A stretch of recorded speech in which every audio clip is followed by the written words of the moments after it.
Hong Kong is freaking out over the coronavirus, while the Chinese economy takes damage, as the international community shuts the door on travelers from China.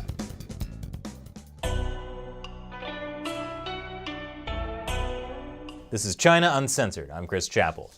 The coronavirus outbreak is really not going well for the Chinese Communist Party. I mean, personally, I'm more concerned about all the people, mainly in China, who have gotten sick because the Chinese Communist Party tried to cover up the whole epidemic for more than a month instead of stopping it when they had the chance. But you've got to feel for the Chinese regime just a little bit. I mean, Chinese leader Xi Jinping even disappeared for a little while. That led to rumors that he was sick, especially after people began sharing a video of him dry coughing. There was also talk that maybe he had been purged, but no such luck. He's back, doing the usual, like hanging out with foreign dictators. Hong Kong has had its first reported death from the coronavirus. The patient was a 39-year-old man who had visited Wuhan and returned to Hong Kong on January 23rd. So far, at the time of this recording, Hong Kong has 21 confirmed cases of coronavirus infection. Although Hong Kong isn't particularly close to Wuhan, where the outbreak began, Hong Kong does share a border with mainland China. Hong Kong Chief Executive Carrie Lam was under pressure to block off all visitors from mainland China once the coronavirus began to spread. She initially refused, calling it discriminatory, which is dumb, but not any dumber than the real reason she refused. She doesn't have the power.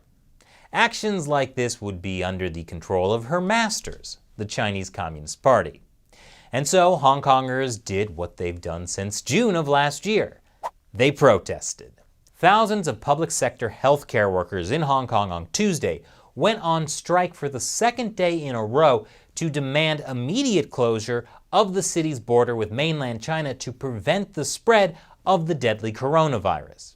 But unlike any of the other protests over the past several months, this time Carrie Lam actually caved. Kind of.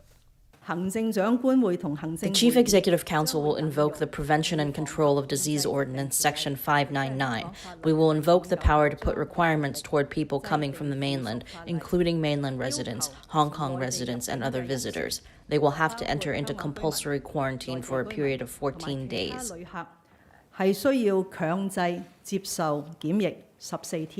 So Lam is still not fully closing the border, but there will be a mandatory quarantine for anyone coming from mainland China. Hong Kong has seen, shall we say, not a lot of enthusiasm for the Chinese Communist Party and its influence in Hong Kong. The fact that the coronavirus is now spreading within Hong Kong's borders because of a Communist Party cover-up, that's not making the situation better. Especially when people remember what happened during the SARS outbreak back in 2003. A Chinese doctor who had been treating SARS patients traveled to Hong Kong and infected more than a dozen people. Eventually, almost 300 people in Hong Kong died from SARS. That was the most anywhere outside mainland China. So people in Hong Kong are scared, lining up for hours, even sometimes overnight, to buy items like face masks and hand sanitizer, which are now running low. There's even been a run on toilet paper, sparked by internet rumors, especially when a higher-up in the World Health Organization had this to say. So we're sitting on the edge here. With a lot of hard work and also a lot of luck, we may be able to get ourselves out of this, but you know, the likelihood is not in our favor. And on that optimistic note, the coronavirus is spreading around the world on cruise ships and airlines. A cruise ship in Japan carrying nearly 4,000 people has found cases of the coronavirus. Is that better or worse than just finding cases of corona? So far, 2 cruise ships are being quarantined, the one off the coast of Japan and one off the coast of Hong Kong. Passengers are not allowed to leave their cabins. And have you seen what most cruise ship cabins look like? It's basically solitary confinement on a boat. Obviously, the international community is concerned about the spread of the coronavirus. many airlines are suspending or restricting flights to China and several countries, including the United States, and banning the entry of anyone who has been in China over the previous 2 weeks. Cathay Pacific has even asked employees to take unpaid leave. Well, they could just pass the time with a case of corona. But the travel ban is affecting Chinese students studying abroad. In a show of support, 4,000 students in Australia have signed a petition asking for a delay to the start of university. There are an estimated 100,000 Chinese students studying in Australia who are still abroad and currently locked out of the country. I can understand the concern of the Australian government, though. University students shouldn't have to deal with cases of the coronavirus. The worst thing university students should have to deal with are cases of corona. What's that, Shelley? Okay, I'll stop.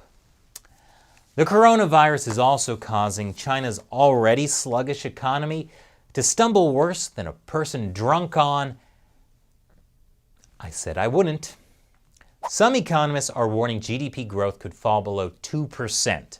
According to CNBC, the 24 provinces, municipalities, and regions which have told businesses to cease operating until at least February 10th accounted for over 80% of national GDP and 90% of exports last year.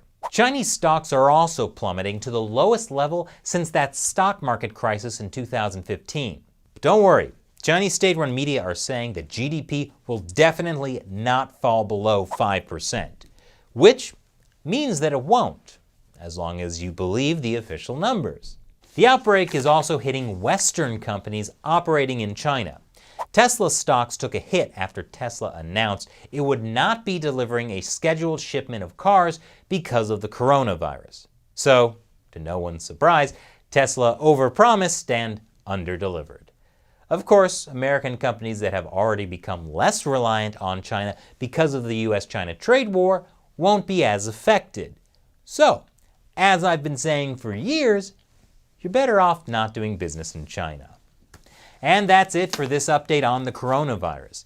And as you may have heard me mention, an inside source at YouTube has said that YouTube is targeting coronavirus coverage as too controversial for advertisers. All of our episodes about the coronavirus have been demonetized either temporarily or permanently. It's not that we're trying to profit off the misery of others, but this is a form of censorship. If a news show can't generate income while reporting the news, it can't survive. YouTube would have shut down China Uncensored years ago like this. But fortunately, we have the support of viewers like you, who I call the China Uncensored 50-cent Army. Through your contributions on the crowdfunding website Patreon, China Uncensored has survived to today, so we can let you know about important China issues that affect you, like a deadly global pandemic. So as a thank you to supporters, I answer a question from them at the end of some of my episodes. Today's question comes from Nightshade010101. Have you guys considered posting your videos to a different site? Good question. Some folks have suggested that the way to deal with YouTube censorship is to just get off YouTube. I'm definitely open to the idea, and if those of you watching have any suggestions, please let me know. However, despite all YouTube's flaws, it's still an incredible platform as far as video playback quality and viewer reach go. I want to reach as many people as possible with China Uncensored, and I'm not sure I could do that on another site. But I could be wrong, so let me know. Thanks for your question. And if you'd like to join the China Uncensored 50-cent Army, head over to patreon.com/China Uncensored to learn more. Thanks for watching China Uncensored. Once again, I'm Chris Chappell. See you next time.